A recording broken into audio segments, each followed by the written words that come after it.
اچھا جس کا وقت صحیح لگ گیا نا، سچی بات ہے واپس جانا دشوار ہو جائے گا۔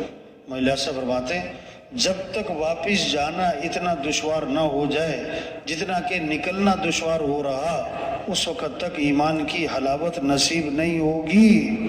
جسے گلاب جامن کا مزہ ہے نا، برفی کا اپنا ہے، سالن کا اپنا ہے، پلاؤ کا اپنا ہے، روٹی کا اپنا ہے، دہی کا اپنا ہے، ہر چیز کا اپنا مزہ ہے۔ اسی طرح ذکر کا اپنا مزہ ہے، تلاوت کا اپنا مزہ ہے، تہجد کا، دعوت کا، دعاؤں کا، تعلیم کا، گشتوں کا، مشورے کا، سخت گرمی میں روزہ رکھنے کا، سخت سردی میں ٹھنڈے پانی سے، ہر ایک کا اپنا مزہ ہے۔ مرچ میٹھی ہوتی کہ کڑوی؟ کڑوی، لیکن مرچ میں بھی مزہ ہے۔ کہتے سالن کا مزہ نہیں آیا، کیوں؟ کہتے مرچ نہیں تھی۔ اللہ کے راستے کی مشقتوں میں بھی کیا ہے بھائی، ہمیں یہ مزہ ابھی لگا نہیں ہے۔